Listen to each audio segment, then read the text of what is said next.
പുലി പതുങ്ങുന്നത് ഒളിക്കാനല്ല ശേഖര, ചില വലിയ കളികൾ പഠിപ്പിക്കാനും ചില കളികൾ കാണാനും. ഓക്കെ. ബഹുമാനപ്പെട്ട ലക്ഷ്മി പ്രിയ ചേച്ചി, അതുപോലെ അമ്മ എന്ന സംഘടനയിൽ നിന്നും പുറത്തായ അല്ലെങ്കിൽ പുറത്താക്കപ്പെട്ട മറ്റു സഹസംഘാടകരെ, എല്ലാവർക്കും എൻ്റെ വിനീതമായ നമസ്കാരം. എൻ്റെ ചാനൽ ആദ്യമായി കാണുന്നവരാണ്, അതിപ്പോൾ അമ്മ സംഘടനയിൽ നിന്നും പുറത്തായവരായിക്കോട്ടെ അല്ലാത്തവരായിക്കോട്ടെ, ആദ്യമായി കാണുന്നവരാണെങ്കിൽ ചാനൽ സബ്സ്ക്രൈബ് ചെയ്യാനും വീഡിയോ ലൈക്ക് ചെയ്യാനും ഹൈപ്പ് കൊടുക്കാനും മറക്കണ്ട. അപ്പോൾ നമ്മൾ ഇങ്ങനെ ഒരു വീഡിയോ ചെയ്യേണ്ടി വരും എന്നൊരിക്കലും വിചാരിച്ചിട്ടില്ലായിരുന്നു. കാരണം അമ്മ എന്ന് പറയുന്ന സംഘടന അമ്മ എന്ന് വിളിക്കുന്ന അർത്ഥമായിട്ട് എനിക്ക് പലപ്പോഴും തോന്നിയിട്ടില്ല. എന്നാൽ AMMA എന്ന് പറഞ്ഞാൽ ആമാന്ന് വേണമെങ്കിൽ നമുക്ക് വായിച്ചു വിടാം. ഓക്കെ, അമ്മ എന്ന് വായിക്കരുത്. അത് പറയേണ്ടി വന്നാലും പറയാതിരുന്നാലും ഞാൻ പലപ്പോഴും പറഞ്ഞാലും ഞാൻ അറിയാതെ പറഞ്ഞു പോവുകയാണ് സുഹൃത്തുക്കളെ. അപ്പോൾ ഈ ഒരു സംഘടനയുമായി ബന്ധപ്പെട്ട്, ഈ സംഘടന അറിയാത്ത ആൾക്കാരില്ലല്ലോ, ചുരുക്കം മാത്രം ആൾക്കാർക്കാണ് ഈ സംഘടനയെ പറ്റി അറിയാത്തത്. കാരണം അത്രയ്ക്ക് പോപ്പുലറാണ് ഈ സംഘടന. സിനിമാക്കാരുടെ എല്ലാവരുടെയും പ്രിയങ്കരായ ഒരു സംഘടനയാണ്. തലപ്പത്ത് കയറിയിരുന്ന കുറെ അൽക്കുലത്തുകളെല്ലാം രാജിവെച്ച് പുറത്തു പോയിരിക്കുകയാണ്. അതുകൊണ്ട് തന്നെ പല ഫണ്ടുകളും വരേണ്ടതൊക്കെ വരാതായതും ബ്ലോക്കായതും സംഘടന ആകെ അൽക്കുല് തലംകോലമായി. എന്തിന്? സ്വന്തം സുഹൃത്തെന്ന് വിശ്വസിച്ച് ഓപ്പണായിട്ട് തുറന്ന് പറഞ്ഞ ആ ഓപ്പോസിറ്റ് എന്ന സുഹൃത്ത് തന്നെ വോയിസുകൾ റെക്കോർഡ് ചെയ്തിട്ട് പുറത്ത് വിട്ട് നാറ്റിക്കുകയാണ് ചെയ്തിട്ടുള്ളത്. അങ്ങനത്തെ പല സംഭവങ്ങളും ഈ പറയുന്ന സംഘടന കാരണം ഉണ്ടായിട്ടുണ്ട്.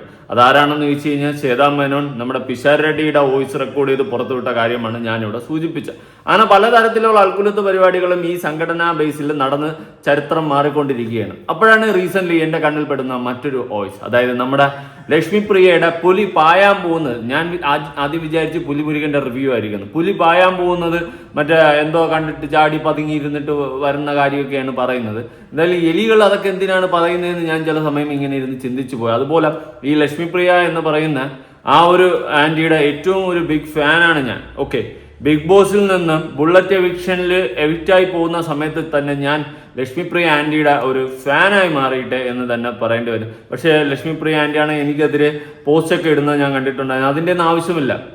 ഓക്കെ, ഒരിക്കലും അങ്ങനെയൊന്നും ചെയ്യരുത്. കാരണം ഞാൻ നിങ്ങളുടെ ഒരു ബിഗ് ആരാധകനാണ്, ഞാൻ നിങ്ങളുടെ ഒരു ഫാനാണ്. അത്രയും ഒരു ബിഗ് ഫാനായ എനിക്കെതിരെ പോസ്റ്റ് ഇടുമ്പോൾ എന്നെ പോലത്തെ ഒരു ആരാധകൻ എത്രമാത്രത്തോളം വിഷമം വരുമെന്ന് ലക്ഷ്മിപ്രിയ ആന്റിയൊക്കെ ഒന്ന് ചിന്തിക്കണം. ഓക്കെ, ആന്റി എന്ന് വിളിച്ചത് ആന്റിക്ക് ഒരു കുറവായിട്ട് തോന്നിയിട്ടുണ്ടെങ്കിൽ ചേച്ചി എന്ന് ഞാൻ വിളിക്കാം. ഓക്കെ, അങ്ങനെ നമുക്ക് അങ്ങനെയൊന്നുമില്ല. ആന്റി അമ്മച്ചി എന്നെ മാമ എന്നൊക്കെ കൊച്ചു പിള്ളേരൊക്കെ വിളിക്കാറുണ്ട്.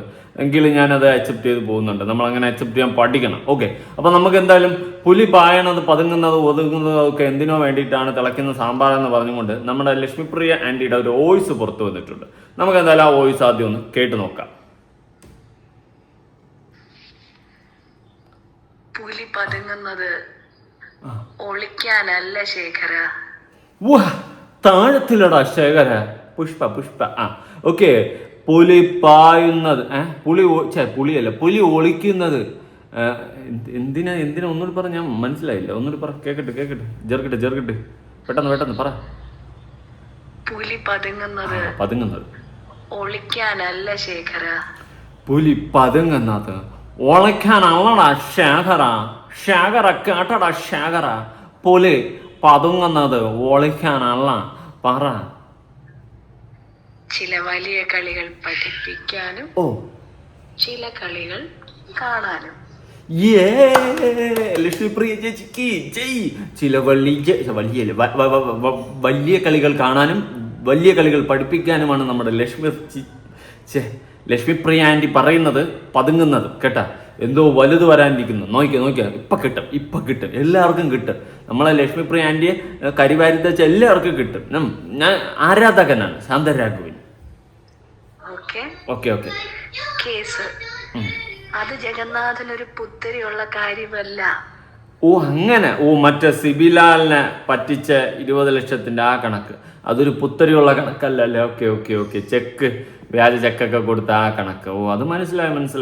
അതെനിക്ക് നേരത്തെ അറിയാമായിരുന്നു അതൊരു പുത്തരിയല്ല. കാരണം ഒരുപാട് ലക്ഷം പറ്റിച്ചാൽ അതിൽ നിന്ന് കുറച്ചെടുത്ത് കോടതിക്കും പോലീസിനും ഒക്കെ അടച്ച് വക്കീലിനൊക്കെ കൊടുത്ത് ഇങ്ങനെ ഫ്ലിപ്പ് ചെയ്ത് ഇട്ടുകൊണ്ടിരുന്ന് കഴിഞ്ഞാൽ അവിടെ ഇരിക്കാമല്ലോ. അത് പക്ഷെ ഞാൻ ലക്ഷ്മിപ്രിയ ചേച്ചിക്ക് ഒപ്പം ആര് വേറെ ഇല്ലെങ്കിലും, കാരണം ഞാൻ ഫാൻ ബോയ് ആണ്. ചേച്ചി എന്ത് തൊട്ടിത്തനം ചെയ്ത് കഴിഞ്ഞാൽ ഞാൻ ഫാനായ ഞാൻ ഇതെല്ലാം കണ്ണടച്ച് വിടും. പോട്ട് ചേച്ചി പറ, ചേച്ചിയുടെ ആരാധകനാണ് പറയുന്നത്. തീർന്നു ഇത്രയേ ഉള്ളൂ. അപ്പോൾ കേസ് ഒരു പുത്തരിയല്ല നമ്മുടെ ലക്ഷ്മിപ്രിയ ചേച്ചിക്ക് എന്നാണ് പറയുന്നത്. ചേച്ചി വെറും മാരകമായിട്ടാണ്. ചേച്ചിയെ പോലത്തെ ഒരാളുടെ ഫാനൊക്കെ ആകുക എന്ന് പറഞ്ഞു കഴിഞ്ഞാൽ ഞാൻ കൃതാർത്ഥനാണ്. ഓക്കെ, അപ്പോൾ അടുത്ത് നമ്മുടെ ജോളി ഷോ, ഈ പറയുന്ന അമ്മ സംഘടനയിൽ നടക്കുന്നതുള്ള കുറെ തന്തയില്ലായ്മകളെയൊക്കെ പറ്റിയിട്ടൊക്കെ സംസാരിക്കുന്നുണ്ട്. നമുക്ക് എന്തായാലും അതിലോട്ട് അടുത്ത് പോവാം. ജോളി ആൻറ്റി പറഞ്ഞിട്ടെ. ജോളി അജിം ഖാൻ ഇവളെ കൊണ്ടുവന്ന സിദ്ദിഖായിരുന്നു, ലക്ഷ്മിപ്രിയ. സിദ്ദിഖാണ് നിർത്തിയത്. അന്ന് ഇലക്ഷന്റെ സമയത്ത് അത് പറയുമ്പോൾ ഞങ്ങൾ ആരും വിശ്വസിച്ചില്ല. പക്ഷെ കഴിഞ്ഞ പ്രാവശ്യം സിദ്ദിഖ് തന്നെ പറഞ്ഞു, സിദ്ദിഖ് തന്നെ സമ്മതിച്ചു. അപ്പൊ നല്ല ഉദ്ദേശത്തോടു കൂടി അല്ലല്ലോ ലക്ഷ്മിപ്രിയ അല്ലെങ്കിൽ മറ്റേ ഒന്ന് രണ്ട് പേര് ഇതിനകത്ത് ഇപ്പൊ നിന്നിട്ട് ജയിച്ചില്ല. അവരൊക്കെ എന്താണെന്നൊന്നും വർത്താനം പറഞ്ഞാൽ തന്നെ മനസ്സിലാകുന്ന ആളുകളാണ്. നമ്മളിപ്പോ നമ്മുടെ ലക്ഷ്മിപ്രിയ ചേച്ചി എന്തിനാണ് ആന്റി ചേച്ചി കിടക്കട്ടെ, അല്ലെങ്കിൽ വിഷമായല്ല ചേച്ചി എന്തിനാണ് ഇങ്ങനെ ഇത്ര കുറച്ച് പറയുന്നത്? അങ്ങനെയൊന്നും പറയാൻ പാടില്ല. അങ്ങനെയുള്ള അതെല്ലാം തപ്പ് പണ്ണ കൂടാതെ ഇത്ര നല്ലൊരു bold and strong and iron lady, അതും പുലി പായുന്നത് പതുങ്ങുന്നത് പായാനാണെന്നൊക്കെ പറഞ്ഞ് ഇത്ര മാസ് പഞ്ച് ഡയലോഗ് ഓടിക്കണം ചേച്ചിയെ പറ്റിയിട്ട് ഇങ്ങനെ മോശം പറഞ്ഞു കഴിഞ്ഞാൽ മോശമാണ് കേട്ടാ. ജോളി ആൻറ്റി ജോളി അജിം ഖാൻ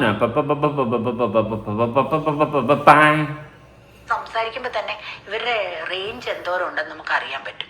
ഈ ഒരു സ്ഥാനത്തൊക്കെ ഇരിക്കുമ്പോൾ അവർക്കൊരു പക്വത വേണം. ഒരു പക്വത വേണം. അപ്പൊ ലക്ഷ്മിപ്രിയ ചേച്ചിക്ക് പക്വത ഇല്ലെന്നാണ് ആന്റി പറയുന്നത്. So sad. നമ്മുടെ ലക്ഷ്മിപ്രിയ ചേച്ചിക്ക് കട്ടപ്പക്കതാണ്. ഞാനിനി ഫാൻ ആർമി പേജ് തുടങ്ങിയിട്ട് അടുത്ത് ഓൺലൈനിലല്ല ഓഫ്ലൈനിൽ ഒരു യൂണിറ്റ് ഒക്കെ തുടങ്ങാനുള്ള പ്ലാനുണ്ട്. LP ഫാൻസ് ക്ലബ്ബ്, അതായത് ലക്ഷ്മിപ്രിയ ഫാൻസ് ക്ലബ്ബ് തുടങ്ങാനൊക്കെ ഉള്ളൊരു ഇതുണ്ട്. അത് നശിപ്പിക്കരുത്. നമ്മളെ ലക്ഷ്മിപ്രിയ ചേച്ചിയെ പറ്റി പറഞ്ഞു കഴിഞ്ഞാൽ നമ്മൾ പ്രതികരിക്കും കേട്ടാ. ചേച്ചി ഉയര് ബാക്കിയെല്ലാം തൈര്. ഫാൻസ് ക്ലബ്ബൊക്കെ തുടങ്ങാനുള്ള പ്ലാനിലിരിക്കുമ്പോഴാണ് ഒരു വർത്താനം പറയുന്നത്. ജോളി അജിം ഖാൻ കുറച്ച് ആളുകളോട് പെരുമാറുന്ന രീതിക്ക് കുറച്ച് മയം വേണം. പിന്നെ അവിടെ ഭയങ്കര ഞാൻ വലിയ സംഭവമാണെന്ന് ചിന്തിക്കുന്ന ആളുകളൊന്നും തലപ്പത്തിരിക്കാൻ കൊള്ളിയല്ല. ശ്വേതാമനെ പറ്റിയിട്ടാണ് അങ്ങനെ പറഞ്ഞത്. അത് മോശമായിപ്പോയി. അത് ജോളി ആൻറ്റി മോശമായിപ്പോയി. തലപ്പത്തിരിക്കുന്ന പലരും അതിനുള്ള ക്വാളിറ്റി ഇല്ലെന്ന് എനിക്കും പണ്ടേ തോന്നിയിട്ടുണ്ട്. പക്ഷേ നമ്മളതിങ്ങനെ പരസ്യമായിട്ട് വിളിച്ചു പറയാമോ? ശ്വേതാമനെ പറ്റിയിട്ട് അങ്ങനെ പറയാൻ പാടില്ല ജോളി ആൻറ്റി. എന്നാലും ശ്വേത ചേച്ചിക്ക് എത്രത്തോളം ഫാൻ ബേസ് ഉണ്ടാക്കി ക്രിയേറ്റ് ചെയ്ത് ബിഗ് ബോസിൽ അന്ന് കയറി വന്ന് രതിർവേദം അങ്ങനെ പല സിനിമകളിൽ അഭിനയിച്ച് ഒരു ഓളം സൃഷ്ടിച്ച് മലയാളികളുടെ ജനപ്രിയ നടിയായി മാറി ജനമനസ്സുകളിൽ ഇടം നേടി വലിയൊരു ബംഗ്ലാവൊക്കെ പണിത എന്താ എനിക്കറിയില്ല. അങ്ങനെ വൻ സെറ്റപ്പിൽ വരുന്ന അടുത്ത് അദാനിയുടെ ഫണ്ടൊക്കെ വരുത്താൻ വേണ്ടിയിട്ടുള്ള കട്ട പ്രയത്നത്തിലൊക്കെ ഇരിക്കുന്ന ആ ഒരു ചേച്ചിയെ പറ്റിയിട്ടാണ് ഈ മോശം പറയുന്നത്. മോശം ജോളിയാൻ്റെ മോശം. തലപ്പത്തിരിക്കണമെങ്കിൽ ഇച്ചിരി എളിമയും കാര്യങ്ങളും. ബാബു ആയിരുന്നപ്പോ ഇടവേള ബാബു ആയിരുന്നപ്പോ ഏത് സമയത്ത് നമ്മൾ വിളിച്ചാലും അത് പറഞ്ഞേ പറ്റും. ഏത് രാത്രി വിളിച്ചാലും ആ വിളിക്കുന്ന വ്യക്തിയുടെ പേര് കൂട്ടിയാണ് എടുക്കുന്നത്. അത്രയും ആളുകളുടെ നമ്പർ സൂക്ഷിക്കുക, അത് ഓർക്കുക, അവരുടെ ഒച്ച ശ്രദ്ധിക്കുക. അതുപോലെ ഒരു കാര്യം പറഞ്ഞ് കുറച്ചു നേരം കഴിഞ്ഞിട്ടാണെങ്കിലും നമ്മളോട് തിരിച്ചതിന്റെ മറുപടി വിളിച്ച് തരുമ്പോൾ ഒരു കാര്യം കേട്ടാ, മിക്കവാറും സത്യം തുറന്ന് പറഞ്ഞ സ്ഥിതിക്ക് ജോളി ആന്റിയുടെ വീട്ടിൽ കല്ലേറും വധശ്രമമൊക്കെ ഉണ്ടാവാൻ ചാൻസ് ഉണ്ട്. സൂക്ഷിക്കണം കേട്ടാ. ഇനി പുറത്തേക്ക് ഇറങ്ങി നടക്കുമ്പോൾ ചിലപ്പം മറ്റേ ആലിപ്പഴമാണെന്ന് പറഞ്ഞ് കല്ലുമഴയൊക്കെ പെയ്യും. അത് നാട്ടുകാർ എറിയുന്നതായിരിക്കും. നാട്ടുകാരില്ല, ചിലപ്പോൾ ഗുണ്ടകളും കൊട്ടേഷൻ കൊടുത്ത് എറിയുന്നതായിരിക്കും. പക്ഷെ ആലിപ്പഴമാണെന്ന് പറഞ്ഞ് പറക്കാൻ നിൽക്കരുത്. വീട്ടിൽ കയറി ഓടി ഒളിച്ചോണം. കല്ലേറും വധശ്രമമൊക്കെ കാണും. സൂക്ഷിക്കണം. കാരണം സത്യം തുറന്ന് പറയുന്നവരെ വെട്ടി വീഴ്ത്തിയാലല്ലേ സത്യത്തിന് പകരം അധർമ്മം ചെയ്യുന്നവർക്ക് ഇവിടെ വാഴാൻ പറ്റത്തുള്ളൂ. അതുകൊണ്ട് സത്യം പറയുന്നവൻ്റെ അണ്ണാക്കി പിരിവെട്ടിക്കുന്ന രീതിയിലുള്ള പരിപാടി ചെയ്യണം. അതുകൊണ്ട് സത്യം പറയുമ്പോൾ സൂക്ഷിച്ച് വേണം പറയാൻ. ഞാൻ അതുകൊണ്ടല്ലേ എല്ലാം കള്ളം വിളിച്ചു പറയണം. നമ്മളതല്ലേ സത്യം. ഇല്ല, ഞാൻ സത്യസന്ധമായിട്ടാണ് പറഞ്ഞത്. ഞാൻ ലക്ഷ്മിപ്രിയ ആന്റിയുടെ ഫാനാണ്. അത്രത്തോളം അതിനകത്ത് ആ ആളതിനകത്ത് ശ്രദ്ധാലുവാണ്. അതിനകത്ത് അതുപോലെ ഇപ്പൊ ഒന്ന് രണ്ട് പേര് ഇതിനകത്തുണ്ട്. അതേപോലെ ഡോക്ടർ റോണി, മറ്റേ ആശയൊക്കെ അങ്ങനെയൊക്കെ ഉള്ള. അല്ലാണ്ട് വേറെ ആരെയും ഞാൻ അത്ര അനുസിബയായിരുന്നു. അൻസിബ എല്ലാ കാര്യങ്ങൾക്കും അൻസിബ ഇതൊക്കെ ചെയ്തിട്ടുണ്ട്. അല്ലാണ്ടൊന്നും ജസ്റ്റിസ് ഫോർ അൻസിബ ഈ ഒരു ടാഗ് ലൈനിലാണ് നമ്മൾ ഈ കളി തുടങ്ങിയിട്ടുള്ളത്. അൻസിബ എന്ന് പറയുന്ന പെൺകുട്ടി ഒരു ഫയലും കൊണ്ട് വന്ന് പിന്നെ അവിടെ നടന്ന 1.5 ക്ലഞ്ചിങ് എല്ലാത്തിനും തൂത്ത് ഉടച്ചെടുത്തെറിഞ്ഞു. ഇപ്പം ആരുമില്ല അവിടെ. ഒരു സംഘടനയൊക്കെ ഒറ്റയ്ക്ക് നിന്ന് പൊരുതിയ അവഞ്ചേഴ്സിലെ അയൺമാന് പോലും ഇല്ലാത്ത ശക്തിയാണല്ലോ നമ്മുടെ അൻസിബയ്ക്ക്, അയൺ ലേഡി. ഓക്കെ, അത്രയ്ക്കാണ് സംഘടനയെ തൂത്ത് വൃത്തിയാക്കിയത്. ഇങ്ങനെയൊക്കെ തൂത്ത് വൃത്തിയാക്കുന്നത് ഞാൻ സ്വപ്നത്തിൽ പോലും വിചാരിച്ചില്ല. അമ്മച്ചിയുടെ അമ്മാതിരി രീതിയിലാണ് തൂത്ത് വൃത്തിയാക്കി കളഞ്ഞത്. കഥം മൊത്തം തുടച്ചെടുത്തു. ഇനി ആരുമില്ല. ഇപ്പോഴാണ് സംഘടനയ്ക്ക് ഒരു ഒരു ഒരു ഒരു വെളിച്ചം വീണത്. നേരത്തെ കറുത്തിട്ടുണ്ട് കാക്കത്തിട്ടം പോലെ ഇരുന്നു. ഞാൻ എന്താ അവര് ഇതിന് ഒരു ഈ സ്ഥാനത്തിന് ഇത്ര പവർ ആണെന്നുള്ള വിവരം ഇവര് കയറിയപ്പോഴാണ് ഞാൻ അറിയുന്നത്. നമ്മള് പൊതുവെ പബ്ലിക് എല്ലാം ചോദിക്കുന്നുണ്ട്, ഇത്ര വലിയ പവർ ഉള്ള ഒരു സംഭവമാണ്. എല്ലാരും ഇത്രമാത്രം അടിയുണ്ടാകുന്ന സംഘടനയുടെ ഇത്ര പേരുള്ള ഒരു സംഘടനയുടെ നേതാവാകുക എന്ന് പറഞ്ഞത് ഇത്ര വലിയ സംഭവമാണോ? അത് ഞാൻ പറഞ്ഞുതരാം, ചുരുക്കി പറഞ്ഞുതരാം. നമ്മുടെ രാഷ്ട്രീയത്തിൽ ഒരുപാട് നേതാക്കന്മാരുണ്ടാവും, പക്ഷെ CM കസേര മോഹിക്കാത്ത ആൾക്കാരും കുറവായിരിക്കും നേതാക്കന്മാരിൽ. അത് എല്ലാവർക്കും കിട്ടാനും പറ്റത്തില്ല, കിട്ടത്തുമില്ല. അതുകൊണ്ട് എല്ലാവരും കൂടി കിടന്ന് അടിവെക്കും CM കസേരയ്ക്കും. നമ്മൾ ഇപ്പം ഈ ഇലക്ഷൻ കഴിഞ്ഞപ്പോഴും ആര് CM ആവും എന്നുള്ള അടിയിലായിരുന്നു. അതുകൊണ്ട് സർവ്വസാധാരണമാണ് CM ആവുക എന്നത്. ആ കസേര കയറി ഇരുന്ന് കഴിഞ്ഞാൽ പലതും കൈയിട്ട് വരാൻ പറ്റും. ഇനി നാട് നന്നാക്കാൻ വേണ്ടിയിട്ടുള്ള മൈൻഡ് സെറ്റിൽ പോകുന്ന CMമാരും കാണും. അതുകൊണ്ട് നമുക്കൊന്നും പറയാൻ പറ്റത്തില്ല. അപ്പോൾ ഈ സംഘടനയെല്ലാം കയറി ഈ തലപ്പത്തിരുന്ന് കഴിഞ്ഞാൽ കൈയിട്ട് വരുന്നതിൽ കുറച്ച് കണക്ക് കൂട്ടി വരാം എന്നുള്ളൊരു ചിന്തയും കാണും ചിലവർക്ക്. ചിലപ്പം നന്നായിട്ട് സംഘടനയൊക്കെ ഭരിച്ചു പോകാനുള്ള മൈൻഡ് സെറ്റും ആയിരിക്കും. അന്തരാസ് കുന്തറാസ് തലേ കലിപ്പ് തീരണില്ലടേ. ശ്വേത ചേച്ചിയൊക്കെ രാജിവെച്ചിട്ട് തിരിച്ചു കയറാൻ പെടാപ്പാട് പറഞ്ഞു. മോശം മോശം മോശം പറ. അപ്പൊ രാഷ്ട്രീയക്കാരെ സമ്മതിക്കട്ടെ. അതെ അല്ലേ? ഇത്രയും പേരുടെ കാര്യങ്ങൾ നോക്കിയാ പോരെ? ഈ ഇതിനകത്ത് കൈനീട്ടം കിട്ടുന്ന ഇത്ര പേര്, മരുന്ന് മേടിക്കുന്ന ഇത്ര പേര്, അത്രയും പേരുടെ കാര്യങ്ങളിലെ വലിയ മെയിൻ ആയിട്ട് നോക്കേണ്ട കാര്യമുള്ളൂ. അല്ലാണ്ട് വേറെ എന്നാ? ഇൻഷുറൻസിന് എല്ലാത്തിനും ആൾക്കാരെ നിർത്തിയിരിക്കുമല്ലേ? എല്ലാത്തിനും ആളുണ്ട്. നമുക്ക് അവരെ വിളിക്കാം. ഇൻഷുറൻസിന്റെ ആൾക്കാർ ഇന്ന ആൾക്കാർ അവരാണ് വിളിച്ച് നമ്മളോട് ഇന്ന പേപ്പർ വയ്ക്കണം, അത് അങ്ങനെ ചെയ്യണം ഇങ്ങനെ ചെയ്യണം എന്നൊക്കെ. അപ്പൊ പിന്നെ എന്താണ് അവിടെ ഇരുന്ന് ഇവർക്ക് ഇത്ര വലിയ പണി ചെയ്യുന്ന പാവങ്ങളുണ്ട്. നമ്മളിപ്പോ പറയല്ലോ, ഒരു സ്ഥാപനം നടത്തുമ്പോൾ അതിനകത്ത് നമ്മൾ കാണാത്ത കുറെ ഏറ്റവും കൂടുതൽ കഷ്ടപ്പെടുന്ന ആൾക്കാരുണ്ട്. എന്ന് പറഞ്ഞാൽ അവിടെ ഉണ്ടത്. അവരെന്നിട്ടിപ്പോ ഇതിനകത്തുനിന്ന് മാറുന്നു എന്നൊക്കെ പറഞ്ഞുകൊണ്ട് ആദ്യം പ്രശ്നം ഉണ്ടാക്കി കഴിഞ്ഞപ്പോ ആശയൊക്കെ പറഞ്ഞില്ല ഞാൻ നിൽക്കുന്നത്. ഞങ്ങളെല്ലാം വിളിച്ചു, ഞാൻ മാത്രമല്ല പലരും വിളിച്ചു, മാറില്ലേ നിങ്ങളും കൂടിയൊക്കെ പോയി കഴിഞ്ഞാൽ പിന്നെ എന്താകും ഇത്? ചേതയ്ക്ക് വിഷയമല്ല, ചേത മാറില്ല എന്ന് കർശനം പറഞ്ഞു കഴിഞ്ഞാൽ ഈ മമ്മൂട്ടി, മോഹൻലാല്, സുരേഷ് ഗോപി ഒക്കെ മൗനം കാണിക്കുന്ന എന്താന്ന് എനിക്ക് മനസ്സിലാവണില്ല. പക്ഷെ മൗനം സമ്മതം എന്നങ്ങ് കരുതിയാൽ പോരെ. ലാലേട്ടാ ലാ ലാ ലാ ലാ മമ്മൂക്ക സിന്ദാബാദ്. Just remember that. ആരും മിണ്ടത്തില്ല. കാരണം അവർക്ക് തന്നെ അറിയാം, മിണ്ടിക്കഴിഞ്ഞ് ചുമ്മാ നമ്മളും കൂടി കെട്ടിച്ചിഞ്ഞ് നാറുവന്നു. അതുകൊണ്ടായിരിക്കും അവരും മിണ്ടാത്തത്. അവരെന്തിന്? അവരെ തന്നെ മറ്റേ ഏമാ കമ്മിറ്റി റിപ്പോർട്ട് വന്നപ്പോൾ എല്ലാം വലിച്ചെറിഞ്ഞ് 4 വാക്ക് 4 എല്ലാം പോയി. പിന്നെ നീയൊക്കെ എല്ലാം കൂടി ഇരുന്ന് ഭരിക്കടി എന്ന് പറഞ്ഞുകൊണ്ട് അവർ പോയി. പിന്നെ ഭരിച്ച് ഇപ്പോൾ കുളം തോണ്ടി സംഘടന മൊത്തം അൽക്കുലുത്തായി. ഓക്കെ, ഇപ്പം MMA എന്ന് കേട്ട് കഴിഞ്ഞാൽ ആമയെന്ന് വായിക്കും നാട്ടുകാർ. ഓക്കെ, ആ സെറ്റപ്പിലോട്ട് ആ സംഘടന മാറി. അതാണ് അവസ്ഥ. അയ്യോ, പെൺഭരണം എന്നൊക്കെ പറഞ്ഞ ഷോർട്ട് ഫിലിമും സീരിയലും സിനിമയൊക്കെ കണ്ടിട്ടുണ്ട്. അതിലൊക്കെ ഈ പെൺഭരണം വന്ന് തൊലഞ്ഞിട്ടുള്ള ചരിത്രമേ ഉള്ളൂ. എന്ന് വെച്ചാൽ എല്ലാ പെണ്ണുങ്ങളും അങ്ങനെയാണെന്നില്ല. ഈ അൽക്കുലത്ത് പരിപാടികൾ കാണിച്ചുകൊണ്ടിരുന്നതിനെല്ലാം പൊളിച്ചടിക്കുന്നത് ഒരു പെണ്ണ് തന്നെയാണ്, അൻസിബ. ഓക്കെ, അവള് അതുപോലത്തെ ജെനുവിനായിട്ടുള്ള പെണ്ണുങ്ങൾ വന്നു കഴിഞ്ഞാൽ നല്ല പോലെ നടക്കും. സംഘടനയുടെ ഭാരവാഹികളൊക്കെ ആയിട്ട് അടിപൊളിയായിട്ട് സംഘടന മുന്നോട്ട് പോകും. ഇപ്പൊ എന്തുകൊണ്ട് എൻ്റെ മനസ്സിൽ തോന്നുന്നത് അൻസിബയ്ക്ക് ആ ഒരു പ്രസിഡന്റ് സ്ഥാനത്ത് ഇരിക്കാനുള്ള യോഗ്യതയാണ്, പക്ഷെ ഇരുത്തത്തില്ല. എന്തുകൊണ്ടാണെന്ന് നിങ്ങളൊന്ന് ഇരുന്ന് ചിന്തിച്ചാൽ മതി. അവള് വന്നു കഴിഞ്ഞാൽ ജെനുവിനായിട്ട് ആ സംഘടന കൊണ്ടുപോകും. അവിടെ തിരിമറികളും അട്ടിമറികളും ഈ പറയുന്ന കൈയിട്ടുവാരലൊന്നും നടക്കത്തില്ല. അതുകൊണ്ട് കൈയിട്ട് വാരാൻ ആഗ്രഹമുള്ളവരെല്ലാവരും ഓപ്പോസിറ്റ് സൈഡിലേ നിൽക്കത്തുള്ളൂ. അങ്ങനെ വരുമ്പോൾ അൻസിബ ഒറ്റയ്ക്ക് നിന്ന് പോരാടേണ്ടി വരും. അല്ലെങ്കിൽ കൂടെ 2-3 പേര് മാത്രമേ കാണത്തുള്ളൂ, അധികം ആൾക്കാർ കാണത്തില്ല. ഈ കൈയിട്ട് വാരുന്ന ടീംസുകളെല്ലാം കൂടി ഒത്തുചേർന്ന് കഴിഞ്ഞാൽ കൈയിടാതെ നിൽക്കുന്ന ടീംസ് കുറച്ചൊന്ന് വെള്ളം കുടിക്കേണ്ടി വരും. കാരണം അവർ ഒരുപാട് ഫേസ് ചെയ്യേണ്ടി വരും. കാരണം സത്യത്തിനേക്കാളും അധർമ്മത്തിന് ഇവിടെ കുറച്ച് പവർ കൂടുതലാണെന്ന് ചില സമയങ്ങളിൽ എനിക്ക് തോന്നാറുണ്ട്. പക്ഷെ അവസാനം ഫൈനലി സത്യമേ ജയിക്കത്തുള്ളൂ. അത് അൻസിബ ആ പോരാട്ടത്തിൽ കാണിച്ച ആ ഒരു ഇത് വെച്ചിട്ട് നമുക്ക് മനസ്സിലാക്കാം. പക്ഷെ അധർമ്മം കുറേ സമയം നിന്ന് ഫൈറ്റ് ചെയ്ത് സത്യത്തിന് ചെളിവാരി അടിക്കുന്ന ഒരു പൊസിഷനിലോട്ട് എത്തും. ഫൈനലി ആയിരിക്കും സത്യം ജയിക്കുന്നത്. പക്ഷെ അത് ചിലപ്പോൾ കുറച്ച് ലേറ്റായെന്ന് വരും. അപ്പോൾ അധർമ്മം കാണിക്കുന്നവർ ഇവിടെ കൈയിട്ട് വാരാനും ഓടി ഇട്ട് വാരാനും ഒക്കെ ശ്രമിക്കുന്നുണ്ട്. പിന്നെ ഇതിൻ്റെ ഇടയിൽ ലാലേട്ടൻ മമ്മൂക്കയൊക്കെ ഒന്ന് പ്രതികരിച്ച് അവരെന്തിന് ചീഞ്ഞ് നാറുന്നതെന്ന് അവരും ചിന്തിച്ചാണ്. നമുക്ക് നമ്മുടെ സിനിമയും ചെയ്ത് പോയാൽ പോരെ. നമ്മളെല്ലാവരും പറഞ്ഞു വിട്ട് നമ്മളെല്ലാം 4 വാക്ക് പോയതല്ലേ. ഇനി നമുക്കിതിലൊന്നും വേണ്ടേ രാമനാരായണ എന്ന് പറഞ്ഞായിരിക്കും അവർ പോയത്. അതുകൊണ്ട് പുലി പായുന്നത് പതുങ്ങാനും പതുങ്ങുന്നത് പുലിക്കാനും കലിക്കാനും തൊലിക്കാനും എന്നൊക്കെ പറഞ്ഞുകൊണ്ട് ഇരിക്കുന്നവരുടെ അടുത്ത് എനിക്ക് ഒന്നേ പറയാനുള്ളൂ, I am a big fan of you. Okay Lakshmipriya ചേച്ചി.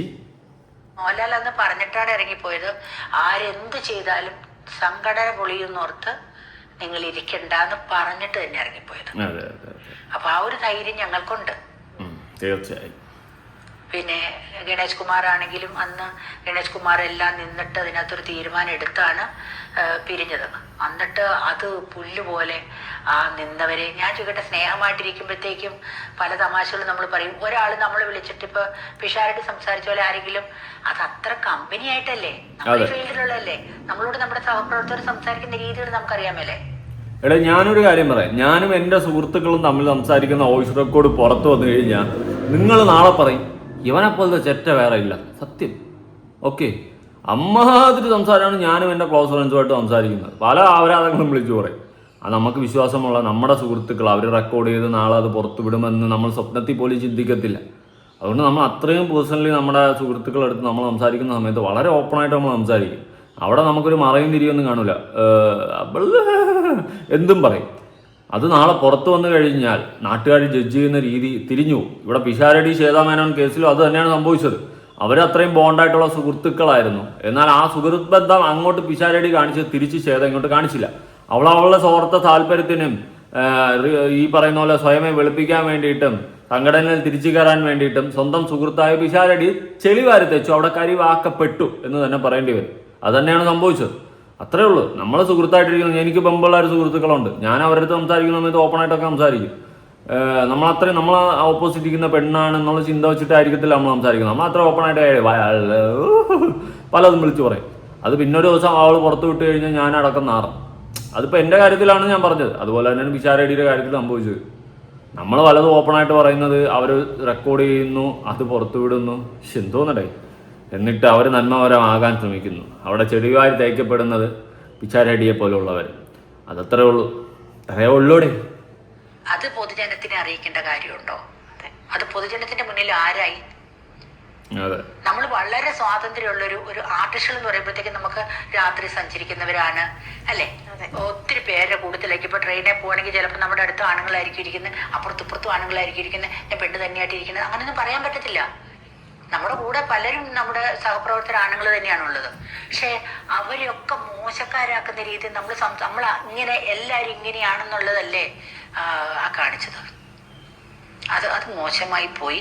അതിനോട് എതിർപ്പുണ്ട്. പിന്നെ ഇതിനകത്ത് അടുത്ത ഇലക്ഷൻ വേണമെന്നാണ് ഞങ്ങളെല്ലാം ആവശ്യപ്പെട്ടിരിക്കുന്നത്. അടുത്ത ഇലക്ഷൻ ഒന്നും കൂടി ഇലക്ഷൻ വെച്ച് അതിനകത്ത് പിന്നെ എല്ലാവർക്കും എല്ലാവരെയും ഇഷ്ടപ്പെട്ടെന്ന് വരത്തില്ല. പക്ഷെ ആണുങ്ങൾ നിൽക്കണം, പെണ്ണുങ്ങൾ തന്നെ. ഇതിപ്പോ ശരിക്ക് പഴയ കാരണം വരുവരല്ലേ ഈ. അതെ, അത് ശരിയാ. ആണുങ്ങൾ വേണം. കാരണം ഇവളുമാര് എല്ലാം നശിപ്പിച്ചതിന്. ആണുങ്ങൾ ഉണ്ടായിരുന്നപ്പോൾ ഇത്രയും വിഷയമൊന്നുമില്ലായിരുന്നു. പിന്നെ ഹേമ കമ്മിറ്റി റിപ്പോർട്ട് വന്നപ്പോഴാണ് വിഷയങ്ങളായത്. ഹേമ കമ്മിറ്റി റിപ്പോർട്ടിൽ ഞാനൊന്ന് സംസാരിച്ചിട്ടുണ്ടായിരുന്നു. പരസ്പരം ഇഷ്ടത്തോളം ചില സാധനങ്ങൾ കൊണ്ട് വച്ചു കൊടുത്തിട്ട് ആ ഹേമ കമ്മിറ്റി റിപ്പോർട്ട് വന്നപ്പോൾ മീഡിയയിൽ വന്നിരുന്ന് റീച്ച് ഉണ്ടാക്കാൻ വേണ്ടിയിട്ട് കുറേ എണ്ണം ഇറങ്ങി തിരിച്ചിട്ടുണ്ടായിരുന്നു ആ സമയത്ത്. എന്തിന്? നിവിൻ പോളി കേസെടുക്കുക. നിവിൻ പോളി മനസാവാച കർമ്മനെ അറിയാത്ത കാര്യം ഇല്ലാത്ത കഥ പറഞ്ഞുണ്ടാക്കി അവൾ അതിൻ്റെ ഇടയിൽ കൂടി റീച്ച് ഉണ്ടാക്കി. വേറൊരുത്തി നിവിൻ പോളിയുടെ കേസിൽ അന്ന് വിനീത് ശ്രീനിവാസനൊക്കെ തെളിവ് സഹിതം തെളിയിച്ചു. ആ സമയത്ത് നിവിൻ പോളി നാട്ടിലായിരുന്നു എന്ന് പറഞ്ഞടക്കം. അതുകൊണ്ട് ഒരു ആണിന്റെ പേരിൽ ഒരു വ്യാജ ആരോപണം കൊണ്ട് ഇട്ട് കൊടുത്തു കഴിഞ്ഞാൽ, ഒരു പെണ്ണ് ആരോപണം ഇട്ട് കഴിഞ്ഞാൽ ആണിന്റെ ജീവിതം തൊലയും. അവളൊന്ന് റീച്ച് ഉണ്ടാക്കാൻ വേണ്ടിയിട്ട് അവളെ കെട്ടിയാനും കൂടിയൊക്കെ കളിച്ച കളിയാണ്. അതുപോലെ ഞടുങ്ങി. എന്നിട്ട് അവൾക്കെതിരെ നടപടി എടുത്തോ ഇവിടുത്തെ നിയമാവസ്ഥ? പകരം നിവിൻ പോളി അത് ചെയ്തെന്ന് പറഞ്ഞ് ഉള്ള വ്യാജ ആരോപണം കൊടുത്തപ്പോൾ നിവിൻ പോളി ഏറിപ്പോയി. എന്നിട്ട് അവളെ മോന്ത കാണിക്കുക ഏതെങ്കിലും മീഡിയക്കാർ തയ്യാറായ? ഞാൻ തയ്യാറായി, ഞാൻ കാണിക്കുകയും ചെയ്തു. അല്ലാണ്ട് ഏതെങ്കിലും മെയിൻ സ്ട്രീം ചാനലുകൾ കാണിച്ചോ? ഇല്ല, കാണിക്കത്തില്ല. ഭയം, നിയമത്തെ ഭയം. എനിക്കതില്ല. സത്യത്തിനൊപ്പം. നിയമത്തിന് ഭയമില്ല എന്നല്ല, സത്യത്തിനൊപ്പം. ഞാനൊരു കള്ളം ചെയ്തിട്ട് നിയമത്തിൻ്റെ മുന്നിൽ പോയി നിന്ന് കഴിഞ്ഞാൽ എനിക്ക് ഭയം വരും. അല്ലാത്ത പക്ഷം എനിക്ക് ഭയമില്ല. ഞാൻ പേടിക്കേണ്ട കാര്യമില്ല. അതിൻ്റെ പേരിൽ എന്നെ തൂക്കിയാലും തൂക്കിച്ചു വന്ന കരങ്ങളോടെ ആ മൈൻഡിലാണ്. അതെനിക്ക് പേടിയില്ല. കാരണം ഞാൻ ചെയ്തത് ശരിയാണെന്നുള്ള പൂർണ്ണ ബോധ്യം എനിക്കുണ്ടെങ്കിൽ. അന്ന് നിവിൻ പോളിയുടെ കേസ് ഇതുപോലെ തന്നെ ചുമ്മാ ഇരുന്ന ആ പാവത്തിനെതിരെ വ്യാജ ആരോപണം ഇട്ട് അവൾ റീച്ച് ഉണ്ടാക്കി. എന്നിട്ട് അവൾക്കെതിരെ എന്തെങ്കിലും നടപടി ഇവിടുത്തെ നിയമം എടുത്തോ? എന്തെങ്കിലും നടപടി? ഒരു തേങ്ങ എടുത്തില്ല. ഇത്രയേ ഉള്ളൂ.